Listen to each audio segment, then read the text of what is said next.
इतिहास केवल वही आदमी रचता है जिसके मन में कोई जिद आ गई हो। कोई भी संस्था अगर सफल हुई है, कोई भी इंडिविजुअल अगर सफल हुआ है, कोई भी बड़ा परिवर्तन आया है, उसके लिए एक आदमी को अपने मन में जिद लानी पड़ती है। दशरथ मांझी ये भी बड़ी कठिनाई में थे, जिनके बारे में आप सब जानते हैं। दशरथ मांझी की पत्नी लेबर पेन के कारण वो पहाड़ जो 55 किलोमीटर का था उसको पार नहीं करा पाए, उसको अस्पताल नहीं लेके जा पाया। उस आदमी को जिद आ गई, 22 साल लग गए, 55 किलोमीटर का पहाड़ एक छेनी और हथौड़ा लेके तोड़ डाला।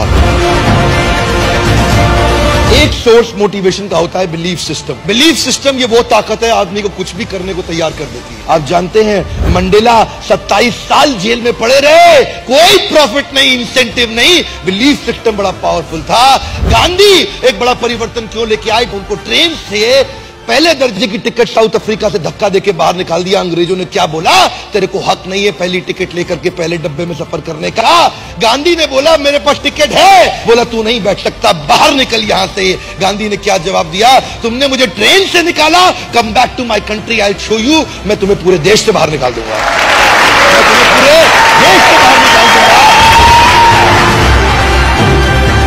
एक आदमी कभी भी इतिहास रचता है किसी जिद के कारण, एक बिलीफ सिस्टम के कारण। यह बिलीफ सिस्टम कमजोर भी हो सकता है, मजबूत भी हो सकता है। यह बिलीफ सिस्टम ऑर्डिनरी भी हो सकता है, एक्स्ट्रा ऑर्डिनरी भी हो सकता है। मेरी कौम जो बचपन से बहुत तकलीफों के साथ रही, एक लड़के को उसने नॉर्थ ईस्ट के एशियन गेम जीतते हुए देख लिया, उस दिन उसको जिद आ गई कि मैं खुद अपने स्टेट का नाम करूंगी।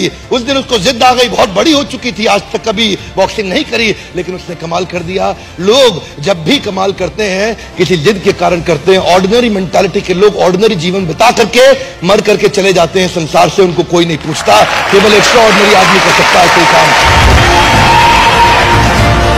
ऐसा कोई हिंदुस्तानी जो भगत सिंह के बारे में ना जानता हो। उसके पिताजी ने बोला, उसकी मां ने बोला, बेटे तेरी शादी तय हो गई है, तेरी शादी तय हो गई है। कानपुर चिट्ठी लिख करके भाग गए छोड़ के वहां से, कि बोले कि मैंने अपना ये शरीर आज अपने देश को दे दिया है, बहुत बड़े कारण के लिए। एक लड़की को नहीं देना चाहता ये जीवन, पूरे देश को देना चाहता हूं। बड़ा जिद्दी आदमी थे।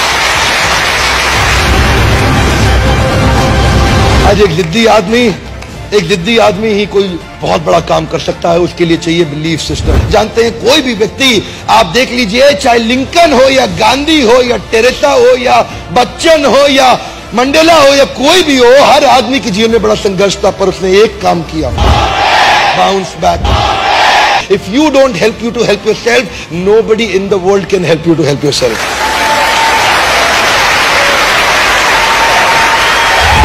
बारे में सोच रहा था मलाला यूसुफजाई, जो 12 साल की उम्र में वो लड़की को उसने क्या बोला, टीवी पे एक इंटरव्यू में बोल दिया, तालिबान की क्या औकात, हमारी लड़कियों की पढ़ाई को रुकवा दे, उनके पास अधिकार नहीं है, मैं पढ़ना चाहती हूं, मैं पढ़ूंगी। और कुछ ही दिनों के बाद 2013 में क्या हुआ, एक आदमी बंदूक लेकर के तालिबानी उठा, बस को खोला, बस के अंदर घुस गया उसकी स्कूल की बस में और पूछा कौन है मलाला? वो बोली मैं हूं मलाला, और 3 गोलियां मारी, उसके सर से निकल के फट के कंधे में आ गई। और छोड़, जानते हैं आप में से कई लोग होंगे जिनका 12 साल का बच्चा होगा, 12 साल के बच्चों को 3 गोलियों से मार दो, और उसने अपने आंदोलन को और तेज कर दिया। नोबेल पीस प्राइज, दुनिया का सबसे बड़ा अवार्ड उसको मिला, उसी लड़की को, इतनी छोटी उम्र के अंदर। एक व्यक्ति इतिहास तभी रचता है जब वो जिद्दी हो जाता है। जिद को बड़ा करना चाहिए, अपनी जिद को बड़ा करो, अपनी जिद को पालो।